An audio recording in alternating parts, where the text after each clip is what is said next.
not Lakers Celtics, but it's the next best thing. The Cavaliers come into the Garden tonight to take on the Seas.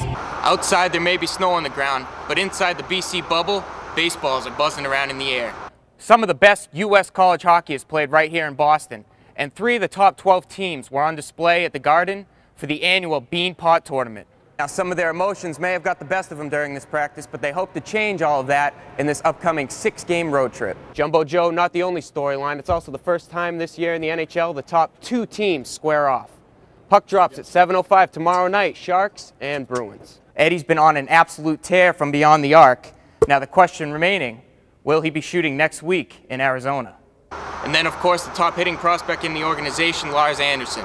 Left-handed hitting first baseman, is now the focal point of the Red Sox because of Mark Teixeira's decision to go to New York over coming here to Boston. The Boston Bruins were able to finish the first half with the best record in the NHL. Carrying that over to the second half, they took down the second-place Washington Capitals the other night. And a memo to the rest of the league, the Bruins are just getting healthy. This is not your average high school wall. Here at the Rock World in Woburn, anything goes. The elite of New England climbers come here to climb for cash.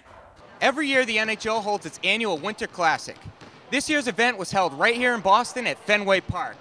The event was such a success that it got me thinking, what if we took the other winter sport, basketball, and brought it from the indoors to the streets? Most people grew up learning the game of basketball on street courts, whether it was getting together with friends, a little one-on-one, or just showing up by yourself. So this would have to be an exciting event that everyone could relate to. Street ball is, it's like the essence of basketball. It's like what everybody grew up, starting out to do, start on the streets. So if you bring it back from, the highest level of the NBA all the way back down to the lowest level, I think it'd be pretty cool. Bring you back to your days of youth. I think that interests people a lot when they get out there. It kind of mixes it up, makes it different. And, sports nowadays can be a little humdrum and you get going, and if we get on a losing streak or whatever, so you need something to kind of spice it up a little bit. The Boston Bruins were chosen for the Winter Classic because of their original 6 status. So you would have to think that the NBA team with the most world titles, your Boston Celtics, would have a shot at earning the game. I think, if you can get at the right venue and the right teams, it would be unbelievable. You need a big market team. You need big market players to make this thing successful. And the NBA is hurting, so they need it. This seemed like a great idea, and many of the locals took to it. I just think we'll have a tough time convincing the boys in green to play this game at home. And now, time for 7 Sports. Seas taking on the Sixers at the Garden, the defending champs showing there is no way they would be deep 6 at home.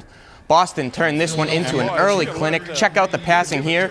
Rondo, Pierce, Garnett, then K-Perk for the jam. So good. Touch pass. Then later on, Rajon Rondo drives to the hoop, takes a crazy shot off the backboard. That one finds the bottom of the net.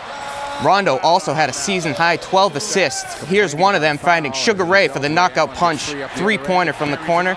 Celtics dominate the Sixers 102-78. Patriots getting a little healthy for tomorrow's tilt with the Steelers, the #1 ranked defense. One player the Pats hope will be ready to go, Pro Bowl defensive lineman Richard Seymour. Seymour missed 2 days of practice this week, but he says he is ready to take on the Steel Curtain. We have a lot of respect for them. They play the game the way the game is supposed to be played. It isn't like a team that's going to try to come in and trick you. It's a team that says, hey, this is what we're doing, and, can you stop it? So I think that's a challenge, and I think the guys on this team, we look forward to challenges. Last year, Patriots beat the Steelers by 21. Kickoff tomorrow at 4:15. That is sports. I'm Ben Conn, and now you know what the experts know.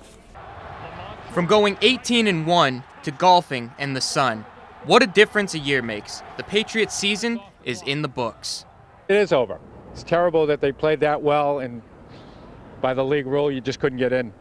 They're a better team than probably 3/4 of the teams in the playoffs. It's just amazing what they did with all the injuries they had. I don't think they have anything to be ashamed of. Instead of analyzing playoff matchups, we turn our attention to the offseason. And the biggest question looming, what to do with Matt Castle.